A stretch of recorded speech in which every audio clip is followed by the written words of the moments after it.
নমস্কার বন্ধুরা, আমি Tamal Maity, Green Paradise Nursery. আর আমরা দেখছি ছাদ কৃষি চ্যানেল। আর অনেকে ভাবছেন, অনেকে জিজ্ঞেস করেন যে দাদা আপনার নার্সারির নাম কি? আমার নার্সারির নাম হচ্ছে green Paradise nursery, Barasat, Bamungachhi, দীঘার মোড়, উত্তর চব্বিশ পরগনা, যশোর রোড। যশোর রোডের উপরে, মেন রাস্তার উপরে, NH-35 এটা। আচ্ছা, এই রাস্তার উপরে এই এইখানে অনেকে যোগাযোগ করার চেষ্টা করেন বা বলেন, তখন আমি এই নাম্বারটা বলে দিলাম। আর একটা কথা বলছি, যারা আমাকে ফলো করছেন, নতুন যারা দেখছেন, তারা চ্যানেলটাকে সাবস্ক্রাইব রাখবেন।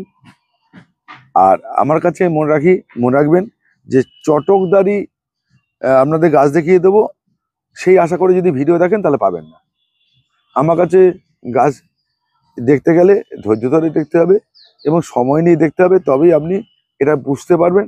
নাহলে আপনি ওই 2-4 মিনিটে আপনাকে একটা গাছ দেখিয়ে দেবো আর আপনার কাছে সুন্দর ফুল ফল ভরে যাবে, এরকম আমি শিক্ষা পাইনি, আবার শিক্ষাকে দিতেও পারি না বা দেখাতেও পারি না। মূলত এটা করি।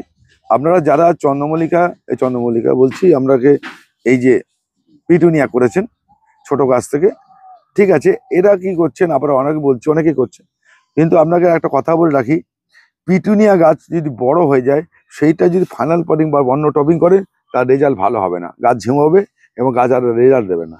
আপনাকে কিন্তু ফাইনাল পটিং করতে হবে, আপনাকে একটু বড় হয়ে গেলেই দিয়ে দিতে হবে, ঠিক এরকম হয়ে গেলেই দিয়ে দিতে হবে।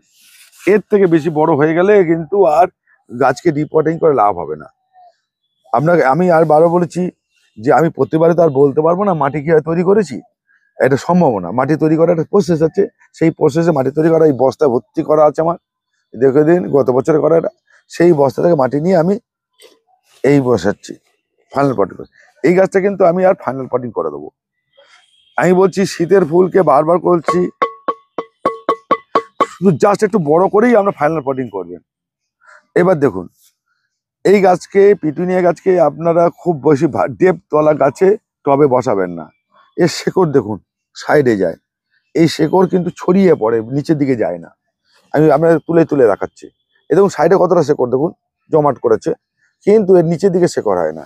সেই জন্য আমরা এই ফ্ল্যাট টবে বসাই, পিটুনিয়া ফ্ল্যাট টবে বসানো যায়, এরকম টবেও বসানো যায়, এরকম একদম এরকম এই থালা মতো টবে এতেও বসানো যায় পিটুনিয়া, খুব ভালো হয়। যেহেতু এই গাছটা সাইডের শেকড় ছড়ে এবং লতিয়ে চলে বা চারিদিকে লতিয়ে পড়ে, সেহেতু যতটা জায়গা দেবেন ওর রাখার জন্য, কাণ্ডটাকে রাখার জন্য, সেই তো ভালো। তাহলে আমি এই গাছটাকে এইতে বসাবো।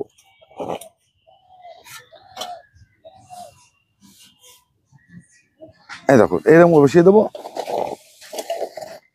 এই পাশ থেকে মাটি দিয়ে দেবো।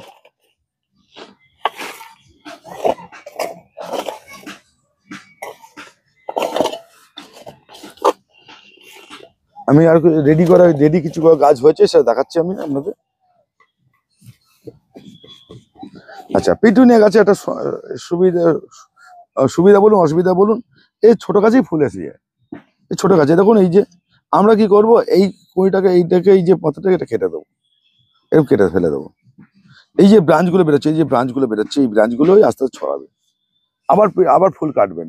পিটুনিয়া কিন্তু ফুল কেটে যাবে যতক্ষণ না আপনার মনের মতো ঝাঁকড়া হচ্ছে, মনের মতো ঝাঁকড়া হচ্ছে। আর শীতের ফুলকে বলে রাখছি, ম্যাক্সিমামটা ক্ষেত্রে, সব ক্ষেত্রে নয়, কিছু ক্ষেত্রে ফসফেট বেস গাছ ফসফেট পছন্দ করে, শেকড় বৃদ্ধি হওয়ার জন্য ফসফেটকে পছন্দ করে। আর কি হবে, নাইট্রোজেন করতে থেকে হবে। এটা পুরোপুরি রাসায়নিক ছাড়াই জৈব হিসাবেই করতে পারেন, জৈব সার বা অর্গানিক সার দিয়ে করতে পারেন।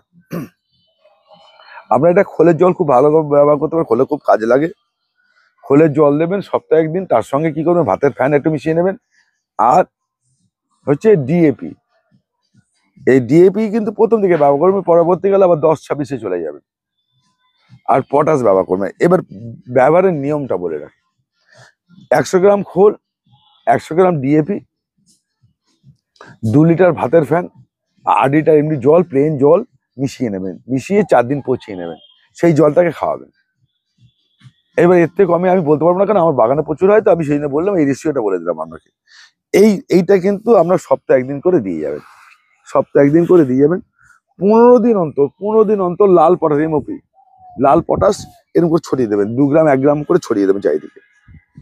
তাহলে কি হবে, পটাশের কাজটা খাদ্যে খাওয়াটাকে ব্যালেন্স রাখে এবং গাছটাকে লম্বা লম্বা হবে না, গাছটা গোছালো হবে, ঝাগড়া হবে, গোছালো হবে। ঠিক আছে, এটা মনে রাখবেন। পটাশ দিলেই যে ফুল আসে সেটা শুধু না, পটাশ গাছকে গোছায়। যে অনেকে ভাবে যে পটাশ দিলেই ফুল এসে যায়, ফুলের জন্য পটাশ দেওয়া হয়, শুধু সেটা নয়, গাছকে ব্যালেন্স করার জন্য পটাশের প্রয়োজন হয়। তাহলে আমরা এই পিটুনিয়াটা ঠিক এইভাবে ফাইনাল পটিং করে দেবেন। এর থেকে বড় গাছকে বসাতে যাবেন না, যত ছোট গাছকে বসাবেন ততই ভালো ফাইনাল পটিং এ। এবং অনেকেই বলতে দাদা আমরা গাছ মরে যায়, গাছ লাগাই আর গাছ মরে যায়, গাছ লাগাই আর গাছ মরে যায়। ঠিকই কথা বলেন, আমরা মাটির সঙ্গে প্রচুর পরিমাণে খাবার দিয়ে বসিয়ে ফেলেন। এই গাছে অত খাওয়ার লাগে না মাটির, এই গাছটা মাটি যদি তৈরি করা থাকে শুধু ভার্মিকম্পোস্ট গোবর সার দিয়ে, ভার্মিকম্পোস্ট অথবা গোবর সার দিয়ে মাটিতে বসিয়ে দিই। আমরা কি করে এই গাছকে খুব বড় করতে গেলে, ঝাগড়া করতে গিয়ে এই একদম ইনস্ট্যান্ট, মানে এই মাটি কিনলেন, মাটি আনলেন, এরকম শীতে মাটি তৈরি করলেন, এর সঙ্গে হাড়ে গুঁড়ো, শিং কুচি, নিম খোল, বাদাম খোল সবকিছু দিয়ে এরকম মাটি দিয়ে গাছটাকে এনে বসিয়ে দিচ্ছেন, ছোট ছোট গাছকে, সব মরে যাবে সব। আর জলটা একটা কথা বলে রাখি, আমি আগেও বলেছি এখনো বলছি, শীতের গাছ বা যে কোনো গাছকে জল দেওয়া শিখে গেলে জল কতটা লাগবে এটা যদি আপনি না অনুভব করতে পারেন, আপনার কাছে গাছ হবে না। সেই জন্য বলি যে আমার ভিডিও দেখতে গেলে ধৈর্য ধরে দেখতে হবে, যার সময় নেই সে দেখবেন না, একদম পরিষ্কারই কথা বলছি, যার সময় নেই দেখবেন না। অত তাড়াতাড়ি আমার কাছে এরকম জাদু নেই যে আমাকে দুটো কথা বলবো গাছ রেডি হয়ে যাবে, এরকম না। যেটা বাস্তব সেটা বাস্তব। জল অতিরিক্ত হলে গাছ মরে যাবে, জল কম হলে গাছ ঝিমে হবে, তবু গাছকে আবার দাঁড় করানো যাবে, কিন্তু জল বেশি হয়ে গেলে, মরে গেলে আর কিছু করতে পারবেন না। তা শীতের ফুল যে কোনো ফুল, এটা পিটুনিয়ায় দেখালাম শুধু নয়, এই পিটুনিয়া ফুলকে আমরা যদি খুব ভালোভাবে করতে পারেন এবং খুব ভালো হয়, অনেকের বাগানে আমি ছাদে এবছর আপনাদের আহ দেখাতে পারবো না, যদি সময় পাই। প্রচুর লোক আমার পরামর্শ শুনে গাছ করেছেন, আগেবারও করেছে, এবারও করেছে, তাদের ছবিগুলো পাঠিয়েছে, অসাধারণ হরতন গাছ করেছে। মানে আমি বলছি আমি এরকম ভালো গাছ করতে পারিনি, আমি বলেছি কিন্তু আমি এরকম করতে পারিনি, এরকম এবারে গাছ হয়েছে অনেকের, তারা ছবিগুলো পাঠায় আমাকে, দেখায় যে কেমন হয়েছে না হচ্ছে। প্রতিবারই আমি তাকে বলে দিই যে এই সাকসেসটা তারা করতে পেরেছে, তাদের কাছে আমি মিনিত মানে মানে কৃতজ্ঞতা জানাই, যারা এত সুন্দর ভালো কাজ করেছে। আপনারা কাজ করেছেন, আমার ভালো লাগছে, এটা সত্যি কথা পাওয়ার, এই পাওনাটাই অনেক কিছু। এটা আপনাদের দিয়েছেন, আমাকে দিয়েছেন অনেক কিছু, সত্যি কথা ভালো লাগে যে আমরা সত্যি ভালো কাজ করছেন। তো এইটাই আমার পাওনা, বা এটাই আমার সবকিছু। আপনাদের নিয়ে, আপনারা আছেন বলে আমি আছি, আমরা আছেন বলে আমার অস্তিত্ব আছে, আর আমরা ভালোবাসেন বলে আমি এত কিছু করে দেওয়ার চেষ্টা করি। আর তার খুঁটিনাটি কোনো সুবিধা অসুবিধাগুলো বলি, এটা বলি। আর এতে পোকা লাগলে লেদা পোকা লাগে, অন্য কোনো পোকা লাগে না। লেদা পোকার জন্য আমরা হামলা বা ওস্তাদ দেবেন, যখন বাগানে স্প্রে করবেন সব গাছে একইবার দিয়ে নেবেন, সপ্তাহে একদিন করে যে কোনো একটা কীটনাশক দিয়ে যাবেন। বাগান শুদ্ধ, শীতের গাছ মানে পোকা লাগার সম্ভাবনা থাকবে, খেয়ে নিতে পারে। আর একটা কথা, এটাকে 15 দিন অন্তর একবার করে ফাঙ্গিসাইড স্প্রে করবেন।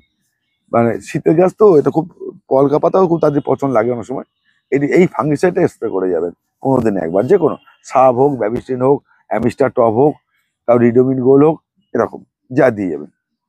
ঠিক আছে, তাহলে এইগুলো আপনারা করে যাবেন, তাহলে আপনার গাছ সত্যি কথাই। আর পিটুনিয়া যদি একবার করতে পারেন, এটা কতদিন থাকবে সেটা আপনিই বলবেন, আমি বলবো না। নমস্কার বন্ধুরা, ভালো থাকবেন। যারা আমার ঠিকানা চাইছেন সেটা বলে দেই, এটা হচ্ছে দীঘার মোড়, বামনগাছি, যশোর রোড, উত্তর চব্বিশ পরগনা বা বারাসাত, উত্তর চব্বিশ পরগনা। এই ঠিকানায় আমার রাস্তার উপরে নার্সারি, ঠিকানা চাইছেন। যারা পরামর্শের জন্য ফোন করবেন তারা রাত্রি 8টা থেকে 10টা একবারই করবেন, আমি কল ব্যাক করে দেবো। আর একটু চাপের জন্য আমি মানে হোয়াটসঅ্যাপে উত্তরটা দিতে পারিনি, দেখি সময় করে আমি দিয়ে দেবো সবাইকে। আমি অর্ডারগুলোও নিতে পারছি না, এত চাপ আছে। তাই এই জন্যে আপনাদের ভালো থাকবেন, সুস্থ থাকবেন কামনা করি। গাছ করুন, গাছকে ভালোবাসুন, আমি আপনাদের সঙ্গে আছি। তমাল মাইতি, নমস্কার।